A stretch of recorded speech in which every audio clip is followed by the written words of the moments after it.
पहले तो आज सभी को हैप्पी ईस्टर। पहले तो आज wish happy Easter to everyone. क्योंकि परंपरा के अनुसार हम लोग ईस्टर आज मना रहे हैं, सभी लोग मना, पूरी दुनिया मना रही है। As per tradition, the whole world outside is celebrating Easter. तो इसलिए सबको happy Easter. So happy Easter to everybody. तो ये इस दिन का जो मेन महत्व है, The importance of this day, वो क्या था वो लोग ज्यादा करके भूल रहे हैं। people are forgetting the importance that was of this day, और जो नहीं करना है वो ज्यादा कर रहे हैं। and what they should not be doing is what they are doing. तो पहले हम एक वचन यीशु ने क्या कहा है उसके बारे में हम जानते हैं पहले। First, we will read what Jesus has told us about this. ये वचन ज्यादा तो सबको पता ही होगा, फिर भी हम पढ़ते हैं मत्ती का 6 अध्याय 33 वचन। This verse is known to everyone, but we will still read it. Matthew 6:33.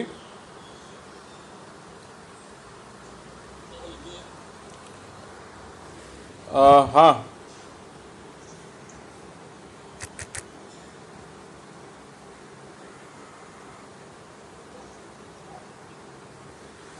इसलिए पहले तुम उसे राज्य और धर्म की खोज करो, तो ये सब वस्तुएं भी तुम्हें मिल जाएगी।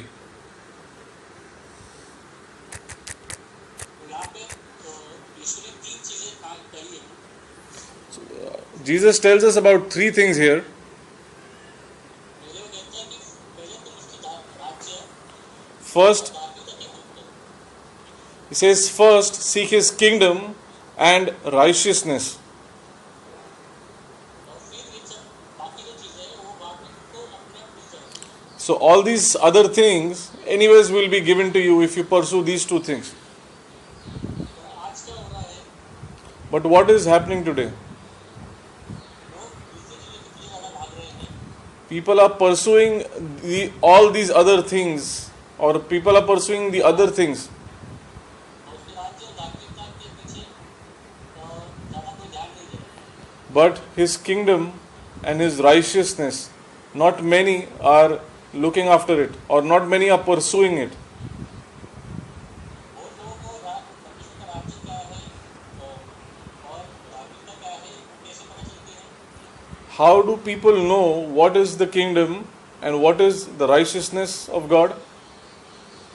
वो हमारे द्वारा होता है, क्योंकि लोग देखते हैं ख्रिस्ती लोग कैसे उसके चर्च में आते हैं, चर्च में राज्य समझते हैं, और जैसे लोग विवाह करते हैं उसको उनकी धार्मिकता समझते हैं। Please say that again, Sam.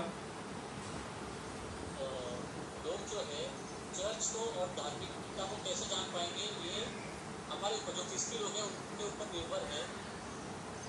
So it is us Christians through whom people will know what is this righteousness and what is the kingdom about. तो उसका राज्य कहाँ दिखता है? चर्च में दिखता है। So where does people get to see his kingdom? In the church, or when they look at the church. और धार्मिकता कैसे दिखती है? जब वो हमको देखते हैं या फिर ख्रिस्ती को देखते हैं। And righteousness is seen when they see the life of a Christian person, or when they see our life. तो अगर कोई अन्य जाति का होगा वो हमको देखेगा और हमारे जीवन को देखेगा, तो क्या उसको परमेश्वर का राज्य या उसकी धार्मिकता दिखेगी? So the question is, if a non-believer was to look at us and was to see our life, will they see the kingdom of God, the righteousness of God? तो धार्मिकता क्या है? पहले हमको ये जानना जरूरी है। It's important to understand what is righteousness. Romeo के 14 अध्याय 17 वचन कहता है, The book of Romans 14 verse कुठला? 17 Chapter 14 verse 17.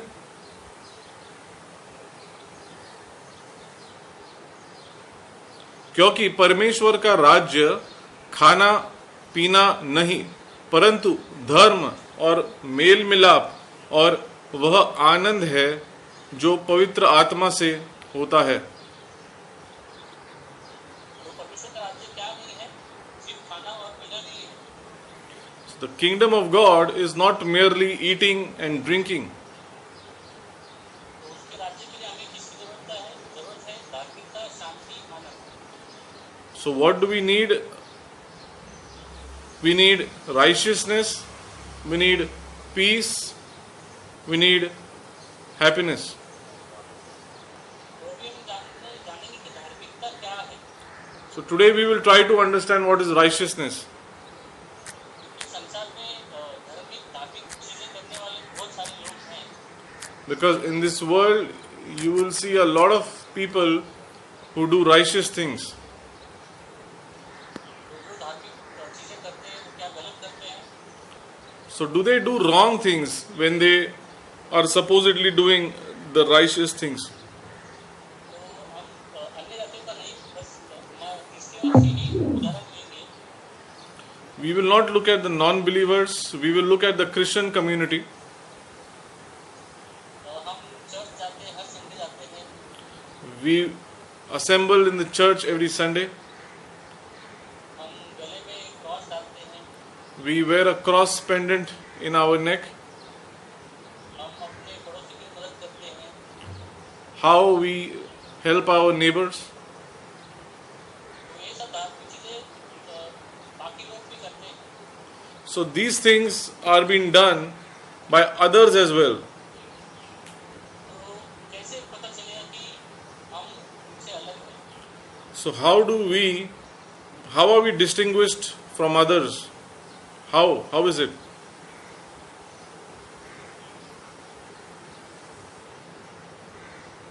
तो ये जानने के लिए हमें जैसे यीशु ने कहा था, एक आज्ञा दी थी जब वो स्वर्ग की तरफ जाने वाला था। To understand this, we look at a command which Christ gave when he was about to ascend to heaven. कि हमें दूसरों को सिखाना है कि यीशु मसीह क्यों आया था और क्या उसका कारण था।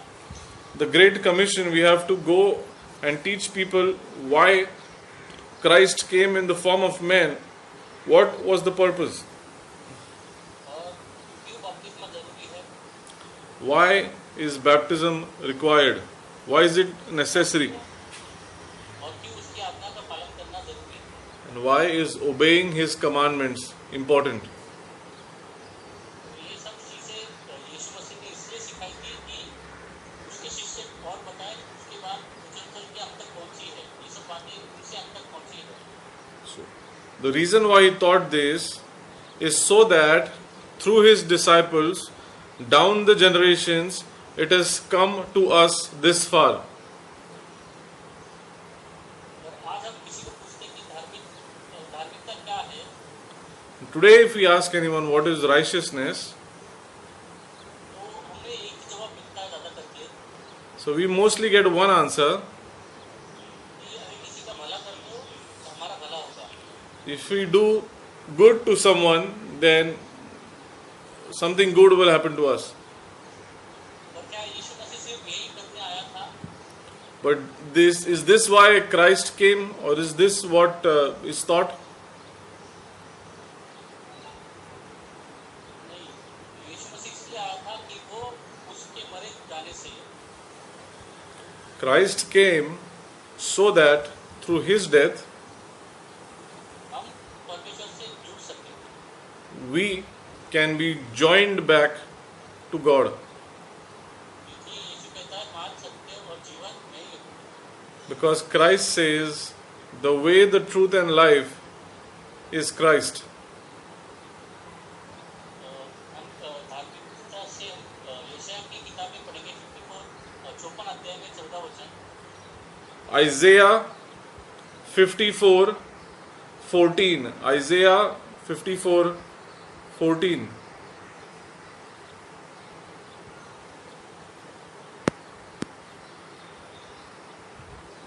तू धार्मिकता के द्वारा स्थिर होगी, तू अंधेर से बचेगी, क्योंकि तुझे डरना न पड़ेगा, और तू भयभीत होने से बचेगी, क्योंकि भय का कारण तेरे पास न आएगा।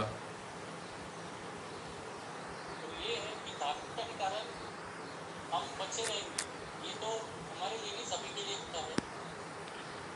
Verse tells us that due to righteousness or in righteousness we shall be established. तो हमें धार्मिकता से सिर्फ हमको अपने पास नहीं रखनी है, तो धार्मिकता यीशु मसीह ने हमारे लिए दी थी। So the righteousness which Christ taught us or gave us, it's not to be only kept for ourselves. वो हमें सिर्फ दूसरों को भी देनी है। We need to share it with others or let others also benefit of it. वो क्या धार्मिकता की हम पढ़ेंगे दूसरे कोरिन्थियों 5:21 में। And what was that righteousness? We will read in 2 Corinthians 5:21. 2 Corinthians 5:21. जो पाप से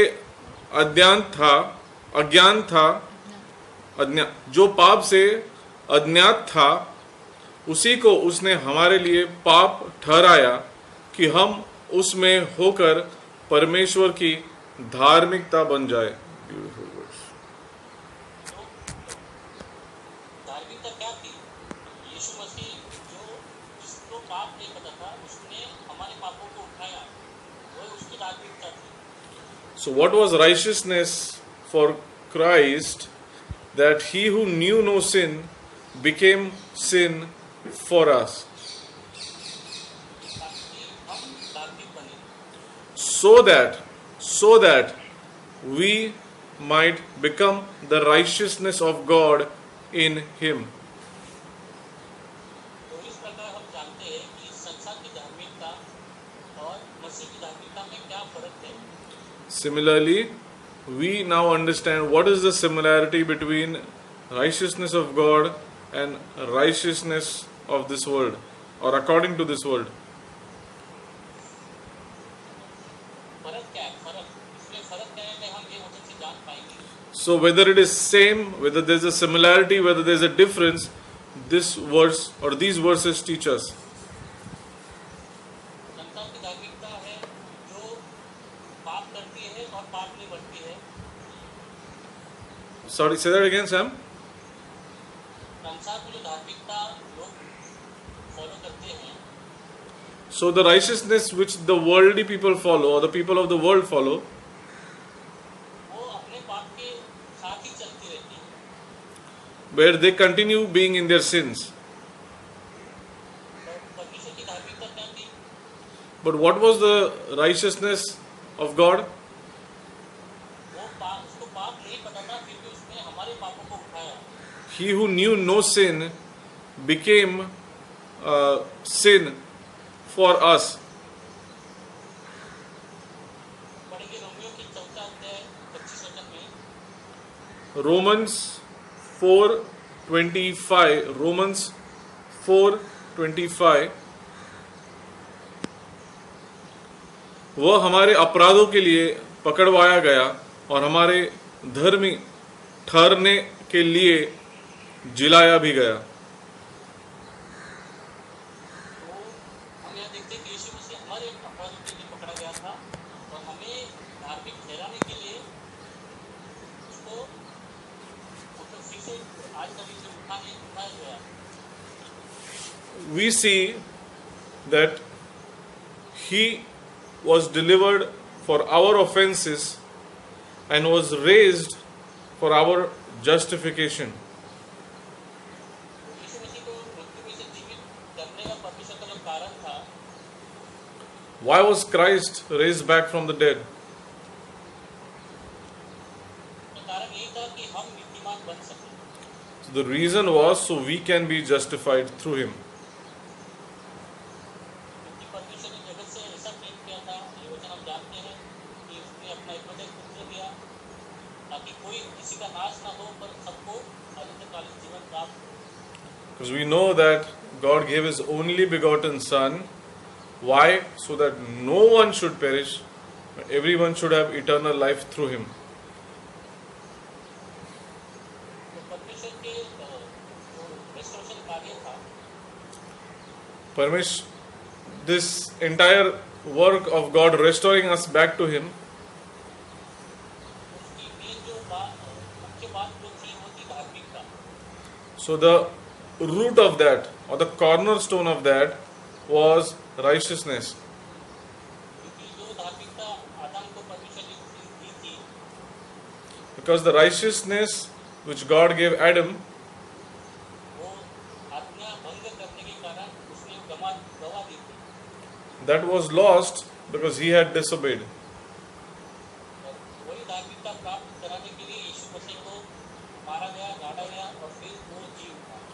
But for us to be righteous once again in the eyes of God, Christ died, was buried and was raised back. यही वचन पढ़ेंगे Romeo के 3 अध्याय 21 और 22 में। Romans chapter 3, 21-22. Romans chapter 3, 21-22. परंतु अब व्यवस्था से अलग परमेश्वर की वह धार्मिकता प्रकट हुई है जिसकी गवाही व्यवस्था और भविष्यद्वक्ता देते हैं, अर्थात परमेश्वर की वह धार्मिकता जो यीशु मसीह पर विश्वास करने से सब विश्वास करने वालों के लिए है।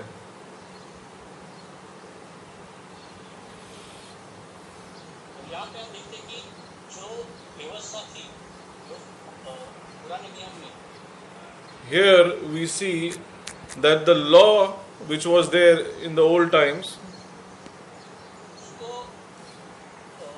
परमेश्वर ने उसकी धार्मिकता में बदल दिया। so what God did is He turned it to His righteousness. अगर वो धार्मिकता यीशु मसीह हमें नहीं देता, And if this righteousness was not open to us or given to us by Christ, तो हमें पुराना नियम उसके अनुसार चलना पड़ता था, कर सकता था। then we would still be applicable under the old law. If we would not have, so what was earlier the law, which Christ came and gave us righteousness through Him. If He was not to come, then we would still be under the law. और परमेश्वर पर यीशु मसीह पर विश्वास रखने से जो कोई भी रखता है, उसमें विश्वास रखता है, But for all those who have faith in Christ, उनके लिए धार्मिकता ही मार्ग है जो स्वर्ग की ओर या फिर परमेश्वर की ओर लेके जा सकते हैं। so this faith justifies them and makes them righteous before God. जो विश्वास हम यीशु मसीह पर रखते हैं, The faith that we have in Christ, everyone who believes in Him, और यीशु मसीह क्या है? धार्मिकता है, Christ is righteous. और वही मार्ग है जो हमें परमेश्वर की ओर लेके जा सकता है। And the faith that we have in Him is what takes us towards Him. It acts as righteousness for us. क्योंकि पहले कुरिन्थियों 1:30 में लिखा गया है, Because 1 Corinthians 1:30 says,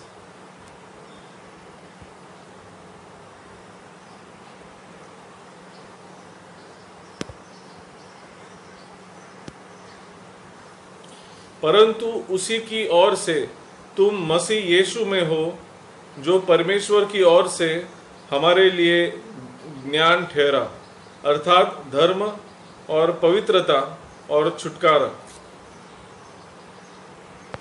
यीशु मसीह कौन ठहरा हमारे लिए? धार्मिकता, पवित्रता और छुटकारा। So what was Christ established as for us? Righteousness, holiness, redemption. Righteousness, sanctification and redemption.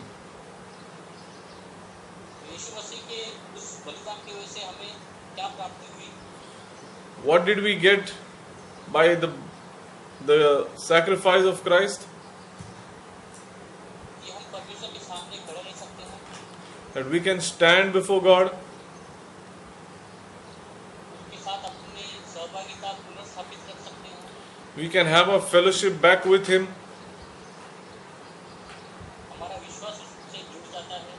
that we can have faith in Him, उसकी शांति हमें मिलती है, we can have His peace, His rest, और हम उसकी मुक्ति हमें मिलती है, His redemption we have, और पुत्र होने का आशीर्वाद हमें मिलता है।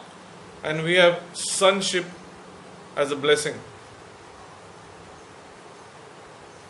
तो पहला कुरिन्थियों 1:9 पर हम पढ़ते हैं, 1 Corinthians 1:9.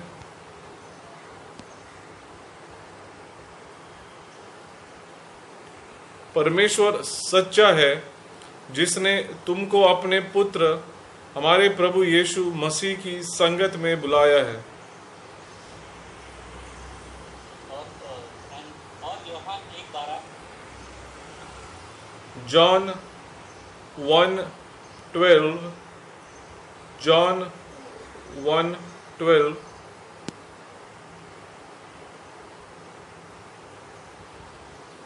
परंतु जितनों ने उसे ग्रहण किया उसने उन्हें परमेश्वर की संतान होने का अधिकार दिया, अर्थात उन्हें जो उसके नाम पर विश्वास रखते हैं।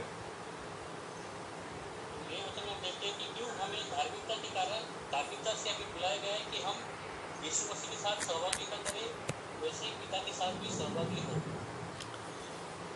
This verse tells us that we will have fellowship with Christ due to us being made righteous, and not just through Christ but also the Father.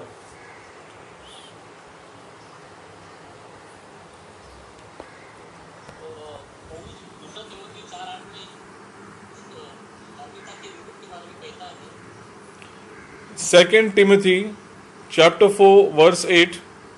2 Timothy chapter 4 verse 8. Paul talks about the crown of righteousness. भविष्य में मेरे लिए धर्म का वह मुकुट रखा हुआ है जिसे प्रभु जो धर्म और न्यायी है मुझे उस दिन देगा, और मुझे ही नहीं वरन उन सब को भी जो उनसे प्रकट होने को प्रिय जानते हैं। यहाँ पे पौलुस बता रहा है कि जो मुकुट नीतिमतों का है, परमेश्वर नीतिमान है, जो उज्जवल होने वाला है, वो उन सबको भी देगा जो उसका इंतजार कर रहे हैं। Here Paul says that the crown of righteousness which the Lord, the righteous judge, will give will not only be for me, that means will not only be for Paul, he says, but also for everyone who have loved his appearing. किस चीज का हम इंतजार कर रहे हैं, वो यीशु मसीह देने वाला है। What is it that he's waiting for? हमको क्या प्राप्त होने वाला है, हम पढ़ेंगे यशायाह की 32 अध्याय में 17 वचन। What is it that we will receive? Let us read Isaiah 32:17. 17 ना? Isaiah 32:17.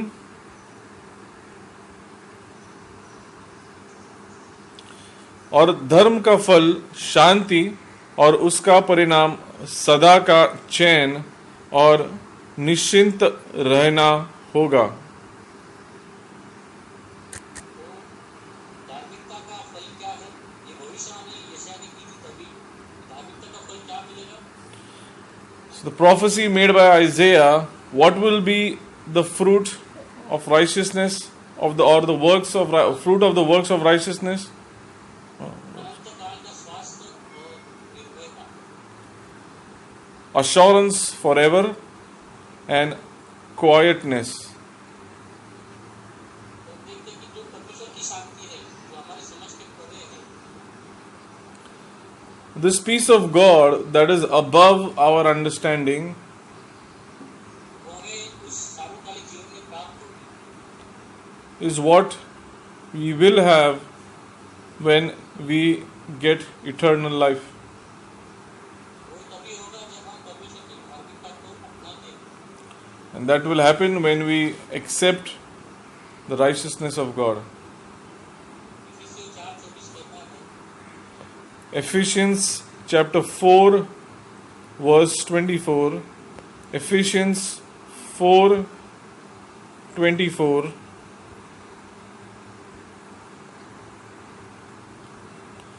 और नए मनुष्यत्व को पहन लो जो परमेश्वर के अनुरूप सत्य की धार्मिकता और पवित्रता में सृजा गया है। ये कह रहे हैं कि हमें उस धार्मिकता को, उस नए मनुष्य को जो यीशु मसीह ने हमें दिया है, उसे पहनना है।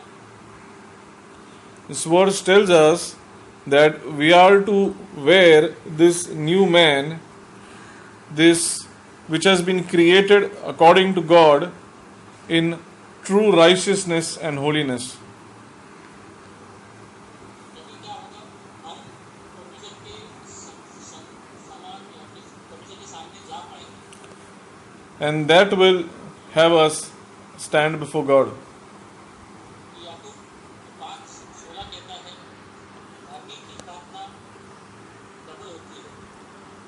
The James 5:17 says, prayer of a righteous man availeth much. तो इसलिए धार्मिकता क्यों जरूरी है? So why is righteousness so important? क्यों परमेश्वर की आज्ञा है, Because it's the command of God. उसका आशीर्वाद है, It's a blessing from God. हमारा संबंध सीधा परमेश्वर से जुड़ जाता है। It has us stand with God again in fellowship. It reunites us with Him. उसके राज्य को हम बढ़ा सकते हैं, The kingdom can be increased, और ताकि उसका जो समय जो निकट आने वाला है, and this time of His coming back, which is coming close, तो उसके लिए वो हमें तैयार करता है। it prepares us for that day. तो मेरे आज मैं आपको प्रोत्साहित करना चाहता हूँ I want to encourage us today with this.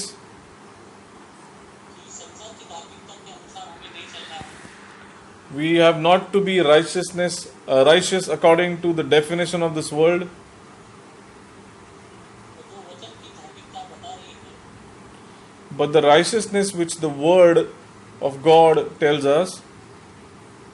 उसका अनुकरण हमें करना है। We need to wear that in our life. तो हर एक इंसान को ये मौका परमेश्वर ने दिया है, Every individual has got this opportunity from God. और उसने किसी को जबरदस्ती नहीं की है। God has not forced anyone. कहता है कि तुम्हारी धार्मिकता तुम्हें चुननी है। He says you have to choose your righteousness.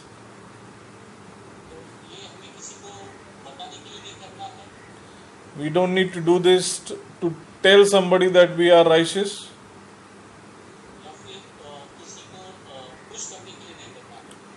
Neither are we to do this to make somebody happy. तो हम कोशिश करेंगे कि हम अपनी धार्मिकता को प्राप्त करें, So let us strive that we may be righteous according to how God has taught us.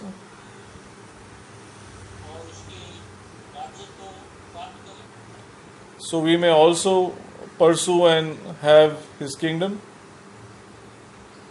ताकि जो उसके वचन का वादा है, So the promise that is in that verse which He tells us, ये सब बाकी जो सब चीज़ें हैं वो हमें प्राप्त हो जाएंगी। all these other things will be given to you. जैसे हम वो पहले वचन में आते हैं मत्ती 6:33 में, So again we come back to Matthew 6:33. अतः उसके राज्य और उसकी धार्मिकता की खोज करो, Seek first His kingdom and righteousness, और ये सब चीज़ें तुम्हारे लिए प्राप्त हो जाएंगी।